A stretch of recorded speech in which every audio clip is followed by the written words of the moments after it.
Dylan. Thanks, guys. Hi, my name's Richard. I'm from New Zealand Cricket. We're on Digital and Comms Advisor there.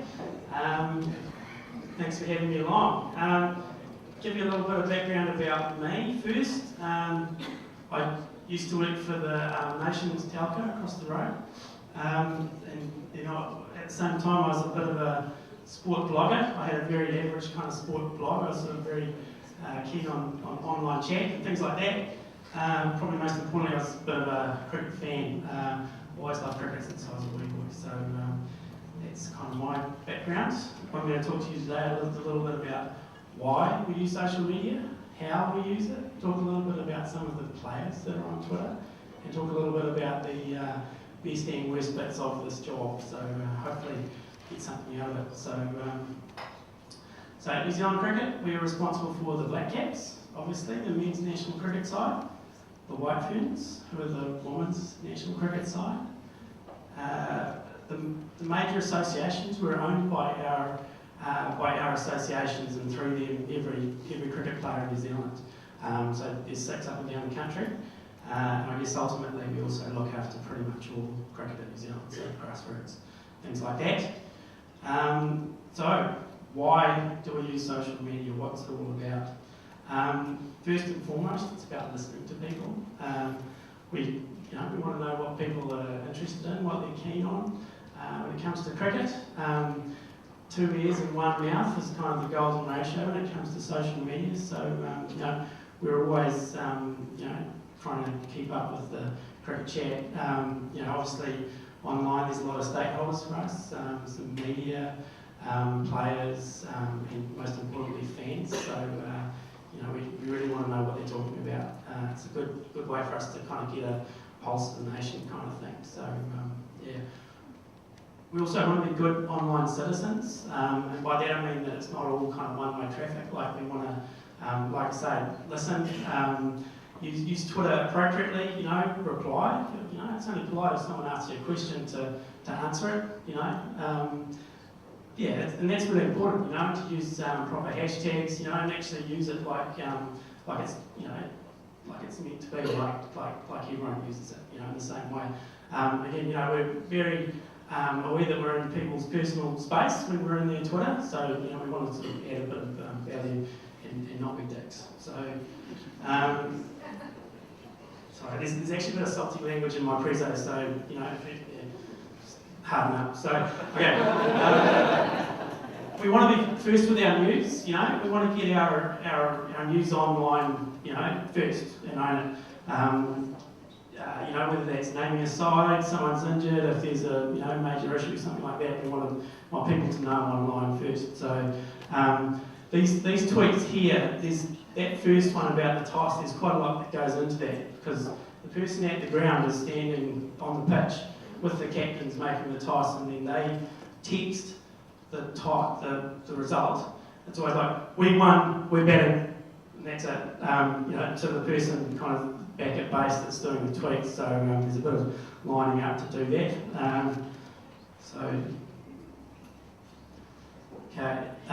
We want to create and reward fans, I guess, to put it bluntly. I mean, cricket, is a national summer sport. There's a lot of people that like to talk about it out there.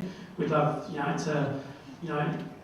like I say, reward fans in some fashion just by sort of being part of it, or maybe having competitions or giveaways or something like that. And hopefully create some new fans in a small way. So people can see that the Blackcaps, Twitter account isn't a dick, then hopefully that's good for us reputation. So, also, I guess, kind of commercial considerations. You can see we've got sponsors. They're very important to us. We want to add a bit of, value for them, and offer something through our digital channels. So, hopefully, to do it in a way that is engaging for fans as well. So we're not just saying, buy this or whatever. So we try to, hopefully be a bit innovative about it. So how do we do it? Great question. One of the big things is just kind of live tweeting games. Like if the Blackcaps are playing, we want to be there, kind of tweeting along. Obviously score updates, but everyone gets a bit sick of score updates, like end of the over. It's word for none, but when we're batting. But you know, we want to add a little bit, sort of bring the game to life a little bit. We do a combination of the person or people that's at the ground, and then sometimes the people that are doing it on the TV. Again, these ones here, where you've got a wicket, you've got a handle, you've got a hard to spell name, to be perfectly honest, and a couple of the scores, they're very difficult to do. You're kind of like, oh my god, trying to get it all right in a matter of seconds, because there's always people that beat you to get the wickets out there. So it's actually much easier if you're at home and you can pause the TV when all the graphics are there. So don't want to ruin the magic, but that's kind of how we do it. So. And again, just to reinforce, because it's really important two-way conversations, we want to talk, with people, not at them.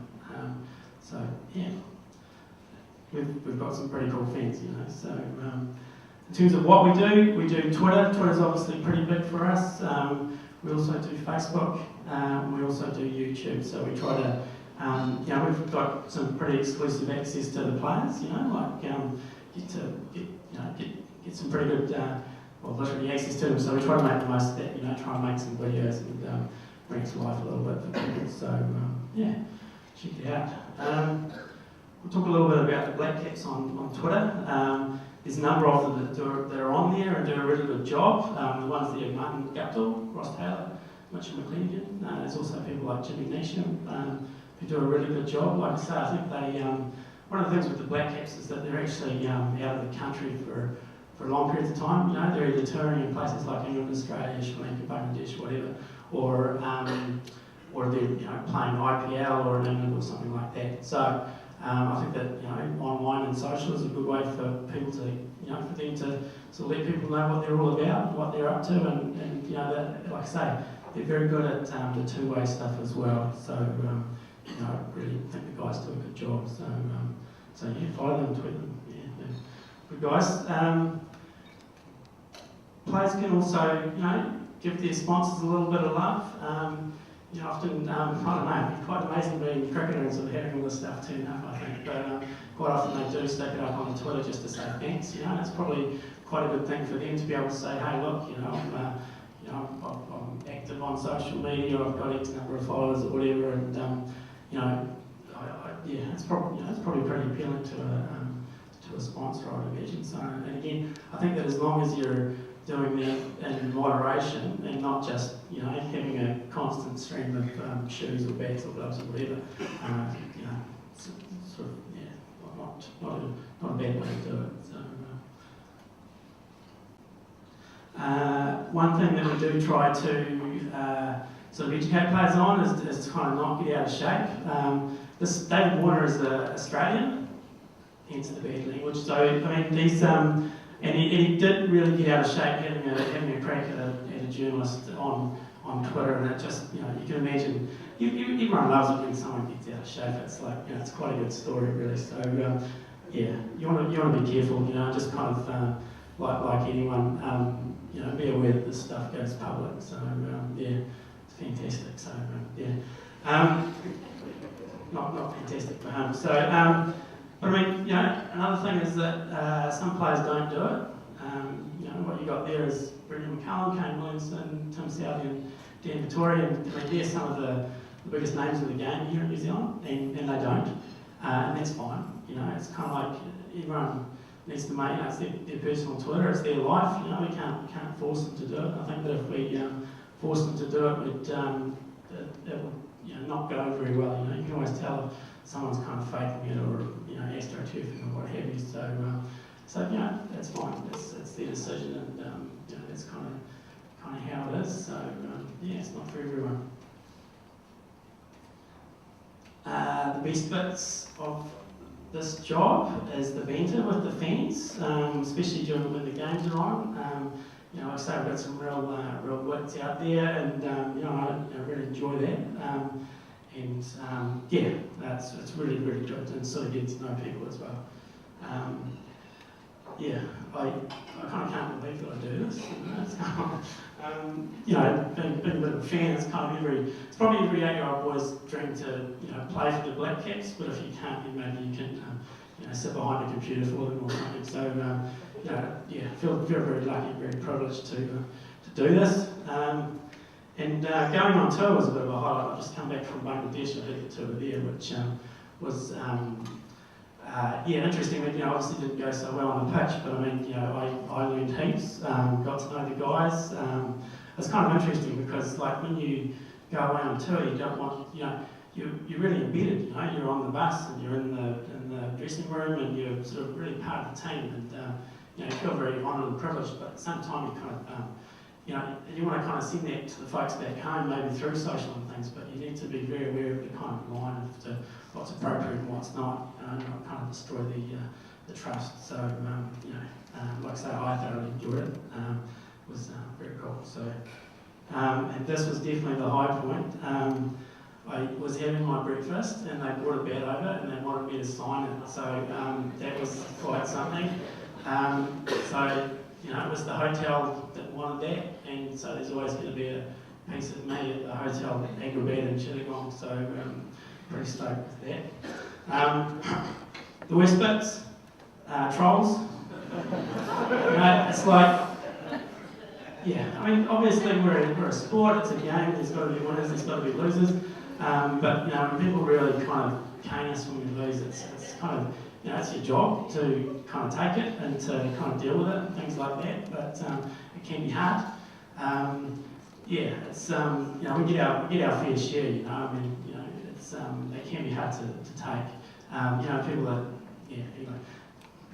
that's kind of one of the hard parts of the job. So kind of personal versus professional, I guess, is the other thing. Like if you're a sports fan, chances are you're firing up on Twitter and you're kind of giving a few opinions and things like that.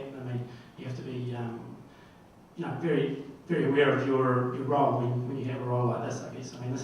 This isn't a worst, but this is just a sort of a challenge to ride out, I guess. But definitely, like, here's an example, and again, it's more, I'm sorry, but it is more Australian bad language. And this is the official Cricket Australia Twitter, right?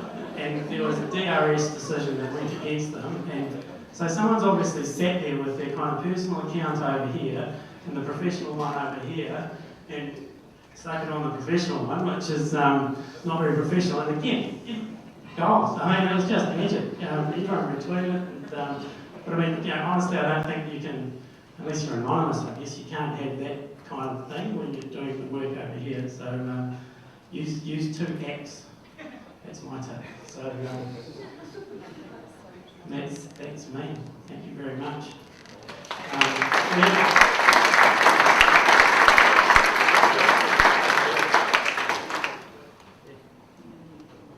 Is there any questions? Any questions for Richard? At the back. Richard, how has the social media helped performance of Blackcaps? It's wow. I don't know if it helps, but there was a couple of times when the guys came off after they'd got wickets or tons or something like that, where I was able to say to them, people were really pleased for you on the Twitter, which was just a little thing. I don't know. It's I wouldn't say that, maybe it stretches their thumbs or something like that, but I wouldn't say there's a direct correlation. So. Are you measuring? Eh? Are you measuring it? Measuring the performance? Or measuring the correlation between two? It's on the action point list. So. Thank you. Tell me about time zones, because are you sitting there tweeting live while the game's happening in Bangladesh and people are responding, but then you get a massive tweets in the New Zealand time zone. So how do you manage your time zone responses? We line it up on a kind of context basis. So like in England we'd do, someone in New Zealand would do 10 till 12, like 10 p.m. till 12 p.m, which is quite busy. A lot of people stay up to watch the cricket.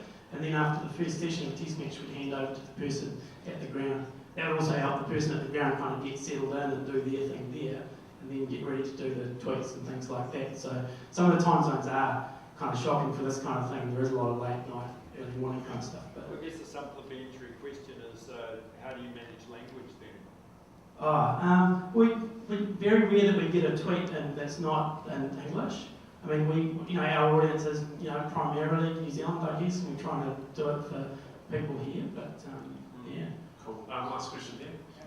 What are your key performance indicators? Like, how do you know you're getting the return, achieving whatever, what goal is? Well, there's a few things. I mean, we're selling tickets is a big one. I mean, we run kind of social media campaigns to sell tickets, which is on now. If you go to priority ticketing on our website, you'll be sorted out.